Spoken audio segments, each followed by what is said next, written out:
Nono? Nono?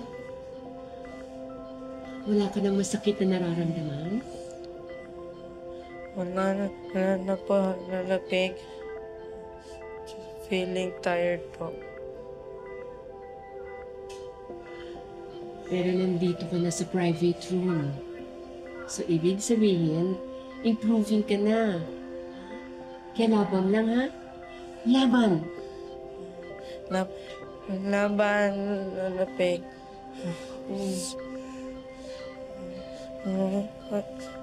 Athena, why are you crying? Laban na, Nono eh. Stop crying. I know. Kaya naiyak si ate kasi masaya lang ako. Masaya ako na gising ka na, kasama ka na namin. Okay, Athena. Di na sleep, Nono. Tagal para sama tayo lagi. Pero syempre, kailangan mo pa rin matulog para mas lalo kang lumakas. Mas lalo lumakas yung heart mo. At para maging okay ka na.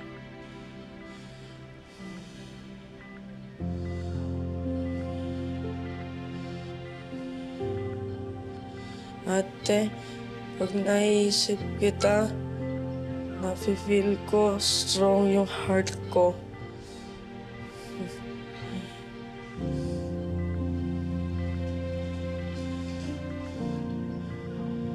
Ako din, Nono. Nagiging malakas si ate dahil sa'yo. Kaya love ka ni ate. Hmm? I love you. I love you more, ate. Pwede ba tayong mag-group hug? Group hug? Sali ako dito. Mag-group hug din daw si Lola T.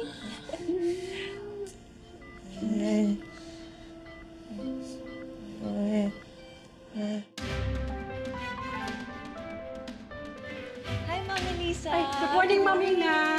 Good morning. Hoy, si Mami Na. Patiin niyo.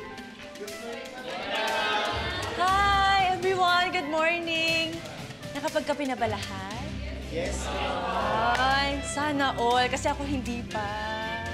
Pero hindi, mabuti yan kasi kailangan natin magising. Masakit sa ulo ang tinatrabaho natin dito sa finance. Math.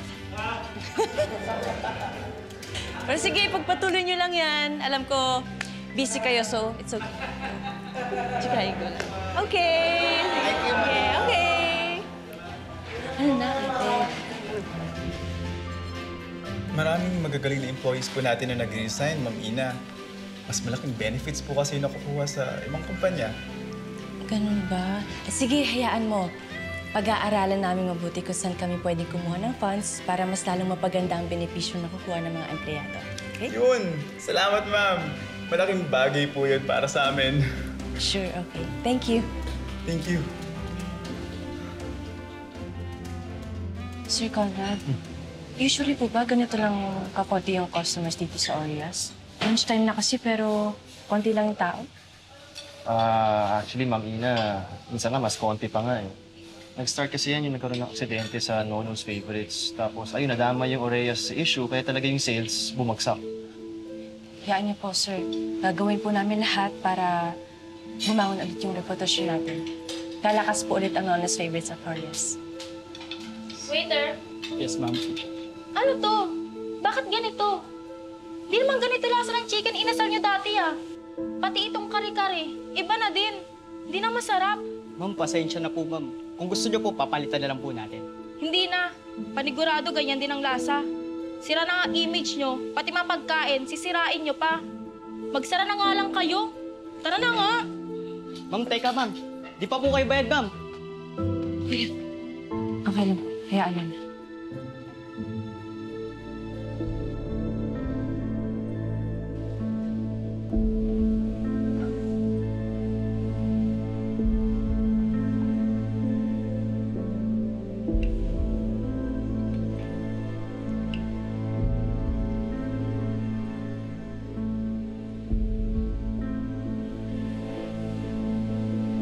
nga.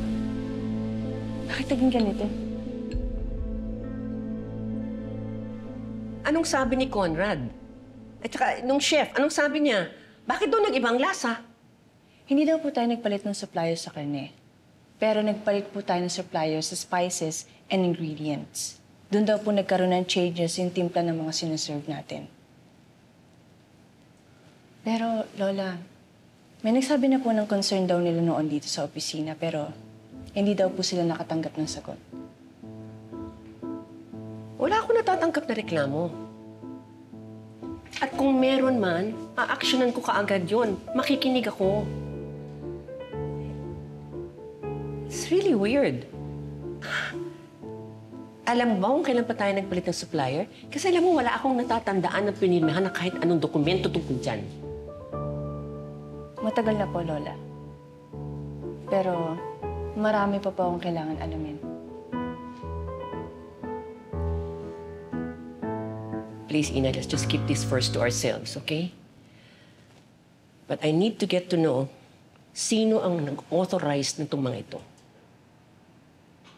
Sige po, Lola. Pero po kayo mag-alala. Aalamin ko po ang punot dulo nito. And then magpapa-audit po ako. Habang hinihintay natin yung resulta, pag-aaralan na rin namin kung saan kami pwedeng mag-cost cutting para mabigay namin yung salary raise at magandang benefits sa mga employees. That's good, Ina.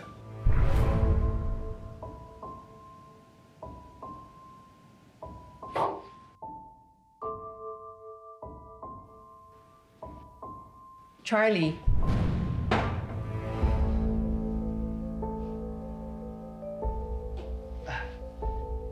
Madam.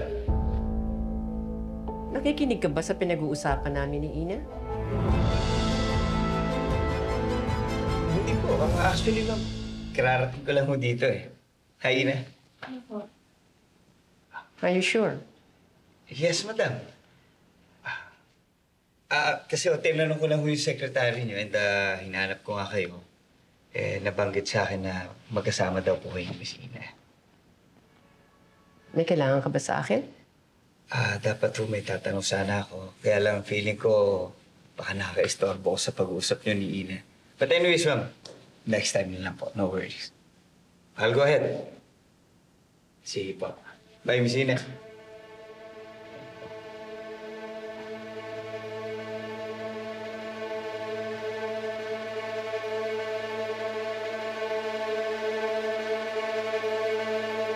Sir Charlie, mukhang magkakaproblema tayo Ngayong si Ina ang bagong CEO. Kaya nga, I hate that Ina na yan eh. Alam kong di makakatulong yun sa business ko. Exactly. Paano kung malaman niyang meron tayong kinalaman sa mga anomalya sa kumpanya?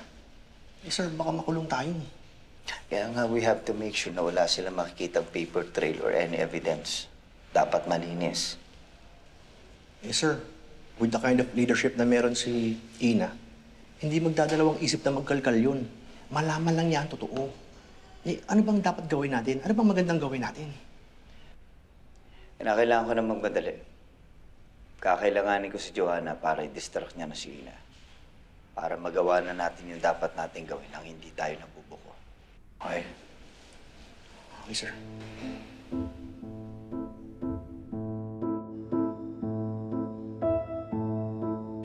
So anong pag-uusapan natin dito, Tito Charlie? Is this about getting rid of Ina?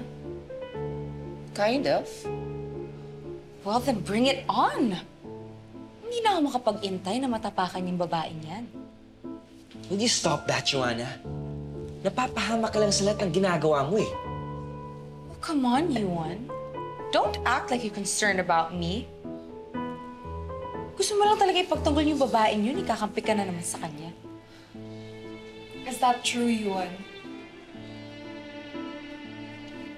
Amy, kung kakampi ako sa kanya, then why am I sitting here? Yuan, Joanna, please stop it. Pwede ba makinig na lang kayo? So, okay na? Good. So, you're asking if it's still about Ina? Yes. Pero mas tungkol din to sa inyong dalawang magkapatid. So, Yuan, Joanna, I need your full cooperation dito. Huwag mo na kayo magtalo.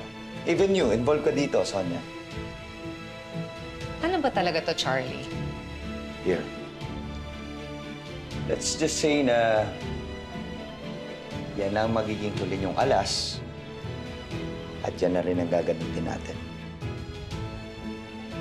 Ano tong huling alas na to, Tito Charlie?